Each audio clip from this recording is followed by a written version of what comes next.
السلام عليكم ورحمة الله وبركاته.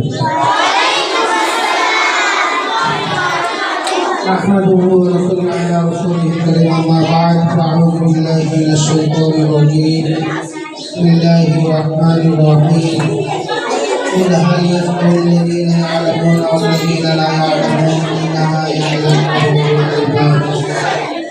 اللهم صل على سيدنا ونبينا وشفيعنا وحبيبنا مولانا محمد صلى الله تعالى عليه وعلى آله وأصحابه وسلم. Adukan Korporasi Nayaman Purkania Nuraniya Abdiya Madrasah di Hajar Putri Sika Bose Bilai Urusan Purkaya di Urusan Amun Rikon Protistaner Managing Commission Sudito Madrasah Pradhan Shikhak Sahakari Shikhak Bindo Madrasah Sabtasatri ছোট ছোট ভাই বোনেরা এবং অভিভাবক আল্লাহ রাব্বুল আলামিনের লক্ষ কোটি শুকরিয়া যিনি আমাদেরকে দয়া করে মায়া করে হাজারো ব্যস্ততা থেকে পার করে সুস্থতার সাথে আজকের অনুষ্ঠানে যোগদান করার সুযোগ করে দিয়েছেন। এজন্য সকলে শুকরিয়া আদায় করব আলহামদুলিল্লাহ।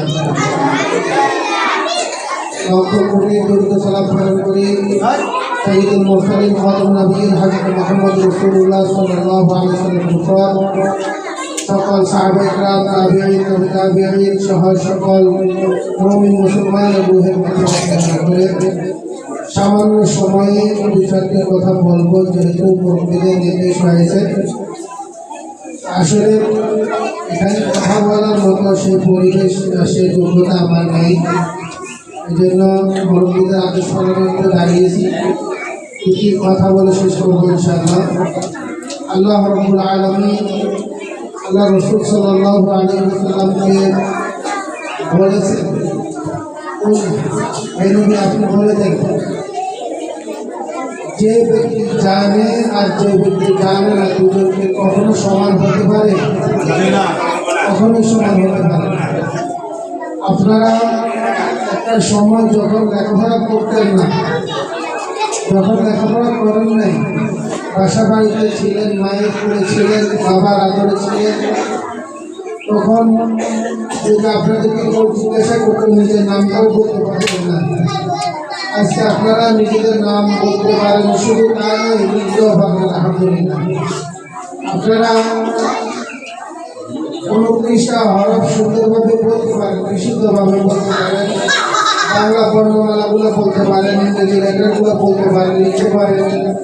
পাশাপাশি পবিত্র কোরআনের কিছু সূরা আয়াতও আপনারা বলতে পারেন, লিখতে পারেন, পড়তে পারেন, দেখে দেখেও পড়তে পারেন, মুখস্থ পড়তে পারেন। এই যে আল্লাহ তাআলা এই যে একটা যোগ্যতা আপনাদেরকে দান করেছেন, এখন আর আপনাদের ভিতরে জেহালতের মূর্খতার পরিবেশ আর এখন আর নাই। এই জন্য আমরা শুকরিয়া আদায় করবো নাকি আল্লাহর নাফরমানি করা উচিত? আল্লাহর শুকরিয়া আদায় করা উচিত। আমরা বলি আলহামদুলিল্লাহ, আল্লাহ আমাদেরকে দয়া করে মায়া করে আসাদুল্লাহ কেরামের সান্নিধ্যে থেকে আল্লাহর দ্বীন আল্লাহর কোরআন শিক্ষা করার তৌফিক দিয়েছেন। এই জন্য আমরা খুশি না বেজার? খুশি হলে আমরা বলি, সবাই বলি আলহামদুলিল্লাহ।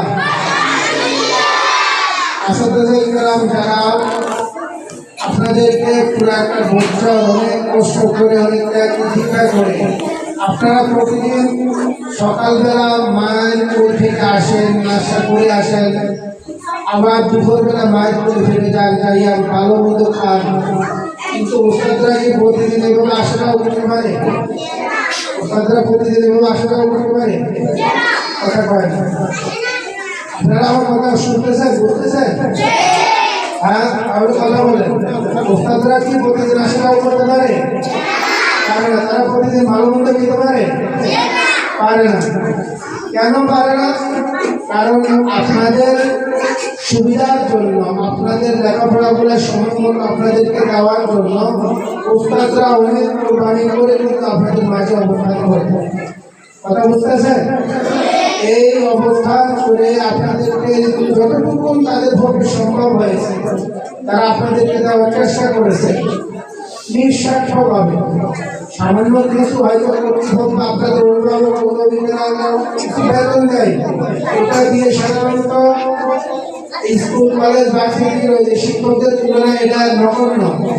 এরপরেও আল্লাহ তাআলা তারা ইচ্ছেন। এখন আপনারা যে ওস্তাদদের উপভোক্ত হয়েছেন, এই জন্য ওস্তাদের সুবিধা দেখার দরকার কি দরকার না? দরকার আছে কি নাই? ওস্তাদের সুবিধা কিভাবে আদায় করবেন? আল্লাহ রাসূল সাল্লাল্লাহু আলাইহি ওয়াসাল্লাম বলেছেন, মান লাম ইয়াশকুরিন নাস লাম ইয়াশকুরিল্লাহ। যে ব্যক্তি মানুষের শুকরিয়া কৃতজ্ঞতা আদায় করতে জানে না, সে আল্লাহর শুকরিয়া আদায় করতে জানে না। এই জন্য ওস্তাদের শুকরিয়া আদায় করবেন। কিভাবে করবেন? ওস্তাদরা যা শিখিয়েছে এগুলাকে প্রতিনিয়ত পড়ার মাধ্যমে, মুখস্থ করার মাধ্যমে, এগুলাকে চর্চার মাধ্যমে ধরে রাখার চেষ্টা করবেন। এটা হবে ওস্তাদের শুকরিয়া। কথা বুঝা যাচ্ছে? পাশাপাশি আপনাদের মা বাবা কত কষ্ট করে সেই সকাল থেকে সন্ধ্যা পর্যন্ত নিজেদের শরীরের ঘাম জড়িয়ে আপনাদের পিছনে ব্যয় করতেছে, তাদের সর্বোচ্চ টাকা দিচ্ছে। এই জন্য মা বাবারও শুকরিয়া আদায় করতে হবে। মা বাবার প্রতি যত্নশীল হতে হবে। মা বাবার প্রতিও আপনাদেরকে কিছু দায়িত্ব রয়েছে। অনেক সময় অনেক বাচ্চাদের ব্যাপারে অভিযোগ আসে, হুজুর আমার বাচ্চারা আমার কথা শুনে না, কোনো কাজ করতে বললে করে না। তাকে যদি বলি বান দিকে দাও, সে বান দিকে চলে যায়। তাকে যদি বলি এই কাজটা করো, সে বলে আমি পারবো না। এভাবে অনেক অভিযোগ আসে। আপনারা কি সন্তান হতে আগ্রহী না সন্তান হতে আগ্রহী? কথা বলে না আপনার কথা বলে সবাই সন্তান হতে আগ্রহী না সন্তান হতে আগ্রহী? সবাই বলে না, মেয়েরা বলে না। আপনারা কি সুসন্তান হতে আগ্রহী না সুসন্তান হতে আগ্রহী? সুসন্তান হতে হলে মা বাবার কথা শুনতে হবে, তাদের কথা শুনতে হবে, তাহলে সুসন্তান হতে পারবে। আর যদি মা বাবার কথা না শুনেন, তাদের কথা না শুনেন, তাহলে কোনোদিন সুসন্তান হওয়া যাবে না। কথা বোঝা যাচ্ছে? আপনাদেরকে কষ্ট করে তারা মাদ্রাসায় লেখাপড়া করতে দিয়েছে, দিন শিখতে দিয়েছে। এই দিন শিক্ষা করার মাধ্যমে আপনারা অবশ্যই সবচাইতে বড় যে বিষয়গুলো, এটা হলো আল্লাহর নাফরমানি করা থেকে বিরত রাখবেন। এমন কোনো কথা, এমন কোনো কাজ যেন আমাদের এমন না হয় যার দ্বারা আল্লাহর নাফরমানি হয়। আমরা সব সময় চেষ্টা করব আল্লাহর নাফরমানি মুক্ত, শিরক মুক্ত, বিদআত মুক্ত ইবাদত করার জন্য চেষ্টা করব ইনশাআল্লাহ। আল্লাহ তাআলা আমাদের সকলকে তৌফিক দান করুন। আমার তৌফিক দিন।